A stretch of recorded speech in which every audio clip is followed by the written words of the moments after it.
The story introduces us to a group of best friends: Amy, her boyfriend Dan, Zach, and Lauren. They travel together, have fun, and film their adventures on camera. Noticeably tipsy, Dan picks up his camera and starts spinning around with it, which causes him to lose his balance and fall off a cliff. He gets out with minor bruises and returns to his terrified friends. 5 years pass. Amy, her husband James, and their little daughter Sarah go to Mexico City to celebrate Zach's 30th birthday on Dan's new yacht. On the way, they are overtaken by Zach and Lauren on a motorcycle. The whole company arrives at a yacht club where the yacht is parked. Amy is the only one of her friends who wears a life jacket and takes her time getting near the yacht. After Amy's father drowned while sailing together, she develops hydrophobia. With her husband's support, Amy overcomes herself and climbs up on deck. The friends look around the yacht and find Dan in the cabin in the arms of his next girlfriend, Michelle. The group hoists the sails and sets off. Zach and Lauren ask Dan how he could earn money for such a boat, but he guffaws and evades answering. Amy and James put their daughter to bed and leave a walkie-talkie in her cabin to hear when she wakes up. The party is in full swing. Friends are drinking, dancing, and having fun. Michelle offers the sun-warmed company a swim. They happily accept and dive into the water. Amy stays on the boat with Dan, and they go to the cabin to check on baby Sarah. Dan confesses to his ex-lover that he wants kids, too, and regrets being such a jerk in the past. Amy is happy with her husband, so she shortens the awkward conversation and suggests Dan return to the deck. Overboard, the friends are enjoying themselves. Zach retrieves a seashell from the bottom of the sea and gives it to Lauren. Michelle flirts with James. Amy walks the deck with Dan and confesses that she hates her phobia and is afraid it will be passed on to Sarah. In a pampering fit, Dan grabs Amy in his arms and, without listening to her hysterical cries, jumps into the water with her. She begins to panic, and flashbacks from the day her father died flash before her eyes. The friends try to bring her to her senses, but their voices sound to her as if from afar. Suddenly, everyone realizes Dan didn't lower the ladder before jumping into the water. Only little Sarah is left on the boat, and all around them is the endless sea. James hums a lullaby to Amy to soothe his wife. The rest of the group tries to climb back onto the boat by kicking off the water. They fail because her sides are too high. Michelle begins to panic. Tired and cold, she desperately clings to the inflatable dolphin.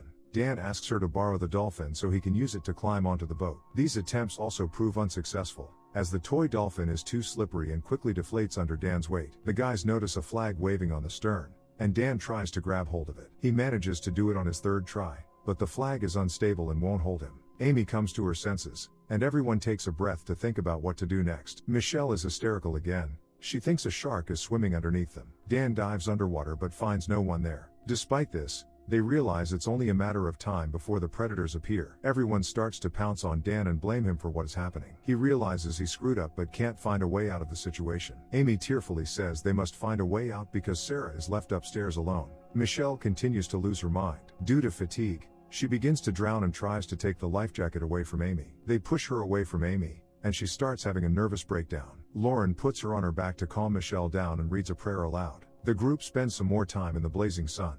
They run out of energy and are thirsty. Suddenly, somewhere near the boat, they hear a cell phone ringing. The sound comes from Zach's dangling jacket. Dan manages to throw the jacket down, and Zach answers the call. But because the phone is soaking wet, they don't have time to pass anything on. In complete distraught, Michelle snatches the phone out of Zach's hands, and it falls into the water, depriving them of an opportunity to try to reconnect. Dan suggests a new rescue idea: take off all their belongings and tie a rope from them to throw it on board. At this point, the guys notice a boat rushing past them at high speed. The friends desperately try to signal the passengers, but they don't understand the guys' plight and wave their hands in response as they pass by. They have to go back to Dan's plan. Using the knife they found in Zach's jacket, they cut the clothes into pieces and knit a rope from them. James asks Dan if it is possible to get to the boat from below, but he doesn't know.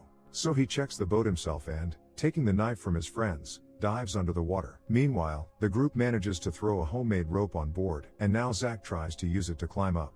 This attempt also proves futile. The rope breaks, and Zach falls back into the water. James is also haunted by failure. During another dive, he accidentally loses the knife. To save the sinking knife, he swims too deep and hits the bottom of the boat during his ascent. James swims out, and Lauren examines him. Blood from his ear reveals that he has suffered a head injury and must get to a doctor immediately. This becomes the last straw for Zach, and he decides to resort to more drastic rescue methods. He takes a knife from James and starts punching through the side of the boat to use it to get upstairs. Dan rushes to his friend in hysterics and tries to stop him, as he doesn't want him to damage the boat. During the altercation, Dan accidentally stabs Zach in the stomach. The situation gets entirely out of hand. From the radio comes the hysterical crying of Sarah, who is already awake and not seeing her parents around. Because of the severe wound and lack of medical attention, Zach slowly and painfully dies. Michelle drifts away from the group and, finally losing her strength due to fatigue, goes down. Dan tries to save her but realizes it is too late. Grunting and panting, Zach tries to make a joke. He remembers their trip 5 years ago and wishes Dan had brought a camera this time. His last memory is of Lauren.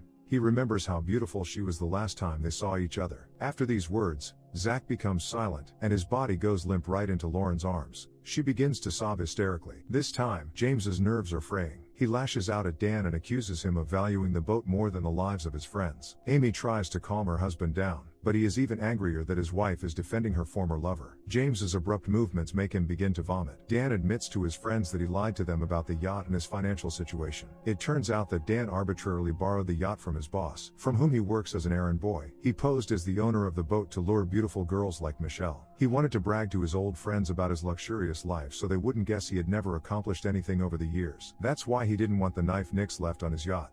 Now, his best friend is dead. From the realization of what he had done, Dan begins to cry. Lauren confesses that she was in love with Zach but never got around to telling him. Amy convinces her friend to let his dead body go. Several more hours pass in the open sea. Exhausted, everyone keeps their balance on the water and recalls moments from their lives. James' condition grows worse, and he begins to rant. Lauren, unable to stand the inactivity, says goodbye to her friends and swims away, hoping to get to shore and call for help. Little Sarah continues to cry. Amy tries to shout to her through the radio, but the baby does not calm down. She remembers Zach's idea of getting on board with a knife and is about to dive into the water to find it.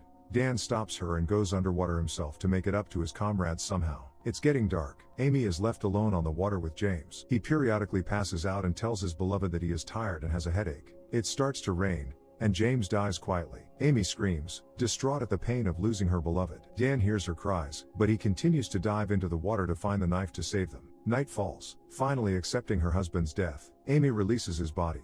As she says goodbye, she hums the lullaby they sang to her daughter together before bedtime. Dan emerges from the water, screaming in pain. His arm is cramped, and Amy shares her vest with him to help him swim to the boat.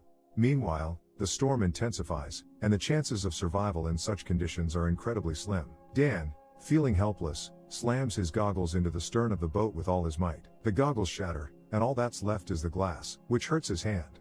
That's when he gets an idea of how to use the glass to save himself. Dan pushes the glass into the gap between the board and the folding gangway and holds onto it with his hand. He calls out to Amy, who, using Dan's hand as a stepping stone, tries to climb aboard the boat. She tries to grab hold of the board, but the heavy rain makes her hand slip, and she falls into the water. Dan asks her not to give up and try again. She gets on his shoulders and tries to climb up again. Dan struggles to hold on to the sharp shard of glass, screaming in pain every time Amy steps on his arm. Amy's hand slips again, and she falls. Gathering all her remaining strength, she makes another attempt and finally manages to cling to the side and climb to the deck. Overwhelmed with emotion, Dan laughs and shouts for joy. Amy lowers the gangway and immediately runs into the cabin to her sobbing daughter. Dan clings to the gangway but stops. He is faced with a choice: to follow his friend and save himself, or accept punishment for what happened to his friends through his fault. Taking Sarah in her arms, Amy soothes the little girl and lies down next to her, glad that the nightmare they experienced is over. Moments later, she realizes that Dan never came aboard. She walks out on the deck and sees a life jacket bobbing lonely on the water. In the distance, Amy notices Dan's motionless silhouette. She unsuccessfully tries to shout out and get the life jacket to him. She realizes that her guilt made Dan decide to drown himself. Amy recalls the same way her father drowned in front of her when she was a child. To prevent another tragedy, Amy overcomes her phobia and swims after Dan. He goes down, but Amy tries to pick him up. Frames of what's happening are intertwined with what happened in her past. Back then, little Amy was also trying to save her father. It is morning. A fishing boat approaches the yacht. The fisherman swims around the empty vessel and tries to shout to the passengers. After hearing no answer, the fishing boat sails away. Sarah wakes up in the cabin and begins to cry. At the end of the story, we see Amy standing on deck, looking out into the distance. Dan lies at her feet unconscious, whom she managed to save. The fishing boat is no longer in sight. Only the sounds of the engine can be heard in the distance. But she has survived and can now return home.